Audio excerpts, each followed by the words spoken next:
Hello everyone, welcome back to Mangy Goblin. I'm Trix of course, and hello if you just joined me today. This is a video because of a request I received on one of my videos. So we're going to look at the hangers-on and brutes of the various gangs in Necromunda. However, because there are so many hangers-on and brutes, the videos are going to be divided into two parts. The first part is going to be the brutes, and then we're going to look at the hangers-on. Saying that, we don't have the updated rules for the Dalak brute, so I'm only able to use the rules that are in the Gangs of the Underhive supplement. Please note that the other brutes have been changed, so there is extreme likeliness that the Spiker will change depending on the House of Shadows book. When it does come out, I will either do a very small video, which I will put in the description here, updating it, or I will basically just tag on, just to release a very small video and put an annotation in the top saying go to this video for the Dalak part. Okay, so moving on from that, the first thing we'll do is look at the two neutral brutes that are available for all gangs, and then we'll go Dalak, Dalak, Escher, Goliath, Orlok, Vansar. Right, first things first, how they're going to be graded, how I'm going to decide whether they're good. Number one, how they fit into the gang. Number two, cost effectiveness. And number three, their general rules and usability in the game. I'm going to start with obviously the Luther pattern excavation automata. Now, Dalak do get it cheap. Cawdor do get it cheaper with 185 credits rather than the 215 credits. It has a movement of 4, which is basic movement, weapon skill 3, ballistic skill 5, strength 5, toughness 5, wounds 3, initiative 5+, attacks 2, leadership 8, cool 6, willpower 8, intelligence 9. Alright, so you can upgrade it with grab fists, which I give it a bit of range, but really not. I mean, it's up to you really. I wouldn't use them. It's perfectly better as just a melee beat stick rather than doing anything with range, considering its special rules. It's got cranial governators, which basically enables it to double its attacks, but it will attack anyone on base-to-base contact. If you have a big gang, such as Cawdor, I would advise using against this. Simply put, the risk-reward is up to you. Personally, the Ambot, or the Luther pattern excavation automata, as it's also known, really depends on what you want to do. It has the infiltrate skill, which is useful, and it can learn brawn, combat, and ferocity skills, with ferocity being its primary skill and the other two being secondary. Basically, you can use it in mining, which means you can generate extra funds in your territory, and it's valuable, which means you can get it captured. Again, you need to look at the risk reward of the Ambot itself. I would note that if you do have a mine working, it might be worth looking at one, especially, you know, if you've got that territory, or if you capture that territory. They are really interesting models though, but risk reward, I would say, looking at all the brutes, even with the one that we don't have the proper rules for, the Ambot is the better of the two neutrals, but still underneath all the gang specific ones, except maybe the Chimerics for the Escher, but the Chimerics for the Escher is more fitting for the gang than the Ambot.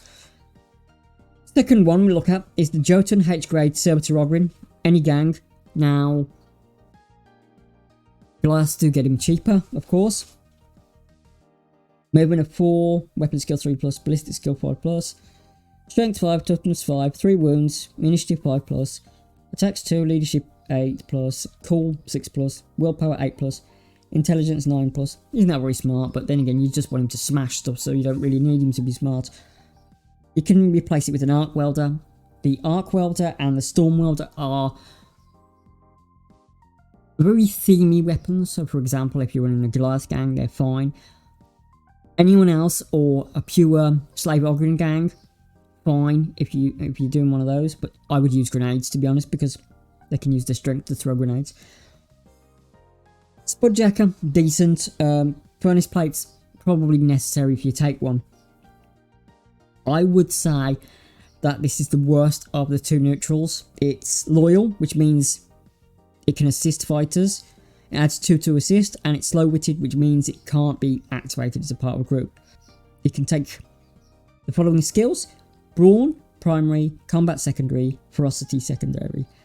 It's okay, but out of the two neutrals, again, got to give it to the Ambot, because even if you set it to go crazy all the time, you're getting a much better deal out of it, considering the points cost, credits cost, sorry. Alright, so, 2 neutrals done. Cawdor Stig Shambler, 208 credits, only available to House Cawdor, of course. Movement 4+, so basic movement. Weapon skill 4+, not great. Ballistic skill 4+, not great. Strength 5, okay. Toughness 4, basic human toughness. Wounds 4, fairly decent. Initiative 4+, fairly decent. Attacks 2, not too bad, not too terrible. Leadership 9+, Cool 8+, Willpower 8+, Intelligence 8+. It's armed with a big club and a heavy stubber, and it comes equipped with flak armor. You can upgrade it to have heavy flamer. Okay, if you take one and you want to theme it for your gang and you've gone pure flamer, take the flamer. If you want range, take the heavy stubber. But saying that, I wouldn't take it in a pure redemptionist gang simply because it doesn't fit, even with the flamer. Intelligent control, reroll any leadership, cool, willpower or intelligence checks. Move and shoot, it may fire its unwieldy weapon as a basic action rather than a double action. However, doing so confers -1 to hit. The Stig Shambler has the following skills: Brawn primary, Combat secondary, Cunning secondary, Shooting primary. So this is okay because you get shooting as a primary. If you take one, I would invest in shooting skills. This is one of the very few things in Cawdor that can have shooting as a primary skill, so please note that. And Brawn, of course. Alright, so moving on from him, we're going to look at the Spiker. The Spiker comes in at 190 credits, which is the lowest cost of any brute in the game. Movement of 6+, fairly fast. Weapon skill 6+. This is a Psyker, which means you aren't wanting to go into close combat. If you get him into close combat, he's going to go down very fast. Ballistic skill 6+, again, he is not shooting anyone, he is purely a mind cannon. Strength 3+, again, don't get him in fights. Toughness 4, which is basic human toughness. Wounds 4, okay, so we can take some damage, but be prepared not to engage him in melee at all. Use those wounds for perils of the war. Initiative 3+, he's pretty good initiative, so maybe if you want something with an initiative test, it might be worth running, but always keep someone near him. Attacks 1, again, you aren't wanting him to go into melee. Leadership 5+, not bad. Cool 5+, not bad. Willpower 4+, pretty good. Intelligence 6+, pretty decent. It's unarmed, it may make unarmed attacks, and relies on its psychic powers. They even note this in the very primary rules, so it can take a displace field. If I was you and I was running a Delac gang, and I would take the displacer field, it will save him. Right, it can fly. Okay, right, so we're going to talk a little bit about the flight thingy in Necromunda for a second. This is a side tangent.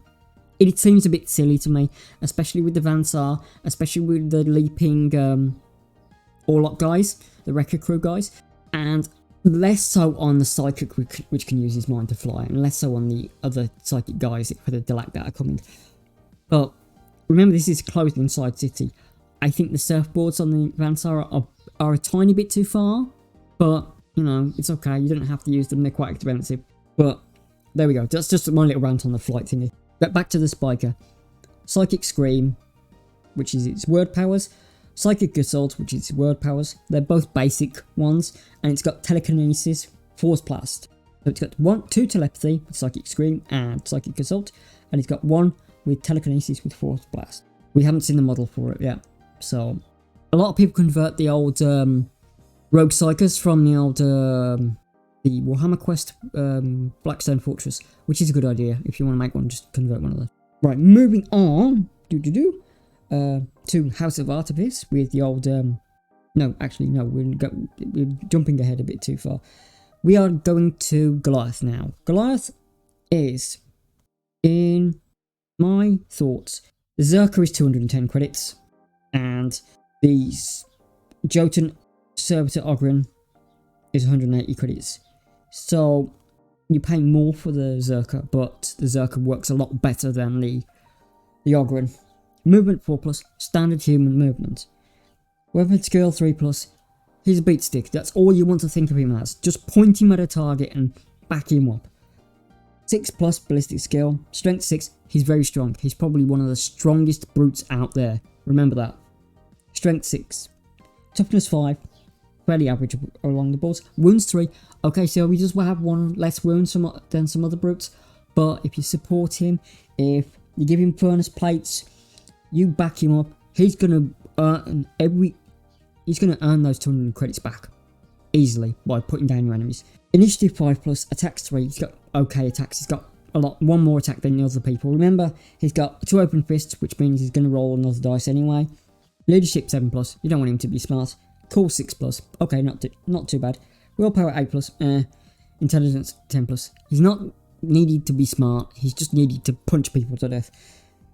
Mutated fists and bone spurs plus 70 credits. Think if you want to take these. They are useful, especially if you're fighting melee heavy opponents in your campaign, or if you're just running them in a one type time battle skirmish thing. Take it. Furnace plates, yeah, always take armor if you can. And Stim Slug Stash. You probably want to take that. Combat Chem Stash in his special rules. Plus D3 attacks. If you roll a 1, it suffers a bad reaction and its attacks characteristic is reduced to 1 until the end phase of the round. So it pays off. Just don't roll a 1. Skills. Goliath Zerker has the Impetus skill, described in the Necromunda rulebook. It also has the following skill sets: Brawn primary, Combat secondary, Ferocity secondary, Muscle primary. Think if you want to take muscle skills. They're very situational. Brawn skills are probably better for you, and yeah, it's okay. It's decent and it's very thematic for the gang. It's above the 2 neutrals, but in the gang roster, the Cawdor one is probably under it. So it's good, very fluffy. It's the best feat that you can get for the Goliaths, but it's not as good as the Bansar one, which we'll come to in a minute. Orlocks. Orlocks is very, very generic. 230 credits, which is a lot. Movement 4, standard human movement. Weapon skill 5+, ballistic skill 4+. Strength 5, it's okay. Toughness 5, it's okay. Wounds 3, it's okay. Initiative 5+, it's okay. Attacks 2, it's a gun platform. You don't want it to attack in melee. Leadership 7+. Call 5+. Oh, it's pretty decent. Willpower 9+, intelligence 8+. It's a servitor. You don't want it to be smart. You just want it to be a gun platform. It's equipped with a harpoon launcher. I would keep that if I was running Orlock gangs. Having a heavy bolter is cool and everything, but the harpoon is a better weapon. You can have a heavy flamer. You really don't want flamers on Orlocks. Not really. Not unless you're dealing with a lot of melee opponents. Heavy stubber, you can get them on other gang members rather than paying for a servitor with one. It can have light carapace armor, just as standard, but if you upgrade it with heavy carapace, it's 20 credits. I would do that. Take a mono sight. Think if you want to do that. Weapons platform, which means it fires its weapons as a basic action rather than a double action. Ammo hoppers, reroll any one on its ammo checks. It basically has brawn secondary, combat secondary, shooting primary. So it's what it says on the tin. It's a gun platform. Use it like one. Also, again, think if you want to use it as, if you want that flamer or if you want that heavy bolter. I would just get them on other people. Right, last one. Oh, Escher now. We'll look at the Escher now. The Chimerics is an oddball. 220 credits. Movement 6, so it's pretty fast. Weapon skill 4+, ballistic skill 4+, strength 4, toughness 5, wounds 3, initiative 3+, attacks 3, leadership 8+, call 7+, willpower 7+, intelligence 8+. Its arm is chemical breath weapon and talons. Right, so it has already a flaming weapon. If you want to take the gaseous eruption weapon, which is basically a blast template, it's 80+ credits. I wouldn't rely on that, to be honest. You know, you want this thing to breathe on people occasionally and engage in melee fast and just support it with shooting. Now, saying that, upgrade its talent to razor sharp talent is probably an auto include, which bumps it to 250. And if you want scaly hide, which I would highly advise for all the brutes, considering they're big targets, it's another 10 credits, so you're looking at 260 minimum. Regeneration, if it doesn't have a blaze marker on it, it can perform a regeneration of a wound on 4+, which is really, really good. That's why you want the scaly hide. Crushing blow adds +1 to its strength and damage, but you've got to nominate the attack beforehand. It has access to agility secondary, combat secondary, ferocity primary, take ferocity skills. Escher 1 is okay. It's better than the 2 neutrals, as I've said. All the gang ones are better than the 2 neutrals, unless you really want to have one as sort of like as a minor. Just take your gang ones. Even the boring servitor in the Orlock is better than the 2 neutrals. By just, but it's better. The last one we're going to look at is probably the best one, and that's the Van Saar Arkano rig, which puts all the others to shame, but it is 240 credits. It's armed with 2 heavy las carbines and 4 servo arms. Movement 5+, weapon skill 4+, ballistic skill 4+, strength 5, toughness 4, wounds 3, initiative 4+, attacks 4+, leadership 5+, call 5+, willpower 8+, intelligence 6+. You can upgrade it to have a rad gun for 60 credits, but it reduces attacks by 1. You can also upgrade with a plasma gun, again reducing its attacks by 1. If I was you, I would just take the rad gun. Don't bother with the plasma gun. Rad weapons are better. And carapace armor. Pretty much a necessity for brutes. They're big targets. You're going to want to protect them. Special rules for the old Arachno rig is twin linked, which means it can re-roll any number of the ammo rolls. They must accept the second re-roll though, even if it's worse. Protective gear, basically immune to rad phage, which is really good. Superior weapons array. Rather than make a single shooting attack each turn, it may make 2 shooting actions per turn. Each action may be made with a different weapon, so that's why you might want to take, say, the plasma gun as well as the rad weapon. But you've got 2 twin-linked heavy carbines, just take with the rad gun. Each action may be made with a different weapon, and each action may be target a different enemy fighter. So, you know, you can use it like firing at different people, provided that all the normal rules for target priority are followed, which means if you, you've got to shoot the closest one. Skill access. Brawn secondary. You don't want to brawn on a gun platform. Ferocity secondary. Think about it if you're not taking in the other weapons. Shooting is primary. It's a gun platform. That's its primary function. Take that. Unless you're really having trouble with melee people. And if you're having trouble with melee people, then you need more guns, especially for a Van Saar gang.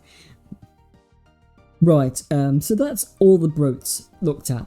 Where do they stack in tier status? The Van Saar one is the better one, the best one. And then it's the Zerker, then it's the Chimerics, then it's the Stig Shambler, then it's the Orlok one. Saying that, they all fit the gangs quite nicely, so they're all better than the basic brutes, unless you have a mine and then it's like, do you want to bet extra money but face the prospect of losing that ambot, especially if you do a gang or hideout scenario where it can get captured. That's my thoughts really on them. They're all pretty decent. We don't know the rules for the Delac one, as I've said, the updated rules for that one. So that might change his position. The Delac one is okay, and I haven't put it on this tier list yet, simply because it's using the very old rules. So, is it fluffy for the gang? Yeah, sure. Is it in the tier list at the moment? Hell no. They're all better than the Spiker now. They're all better than the Spiker, considering, well, they've got new rules and the Spiker doesn't. Word powers are very, very odd. They were odd in first edition, and now they're even more odd. So, really think if you want to invest in that type of gameplay for your Delac gang. Personally, I would take neutrals at the moment over them, but just at the moment. If we have some way of mitigating those failures of psychic powers or word powers, then maybe he would be worth looking at more. Also, the Delac gangs are getting another fighter that has word powers, so we need to look at how they resist, or if they're just basically dudes who were, you know, expendable. Alright then, that's everything. That's all the brutes done. As he said, the hangers on is going to be quite a long video. This is quite long, but that one is going to be quite much longer. Again, we don't have the specific hangers on for Delac at the moment. We can only do the ones. What I will divide the video up, because it'll be long, the hangers on, is I'll divide it up into 2 or maybe 3 videos, depending on how it'll go. I'll look at the bounty hunters and hired scum in one part. I'll look at the house specific hangers on in another part, and then I'll look at the ones that everyone can use on the third part. Thank you everyone for watching. Take care of yourselves, and bye bye.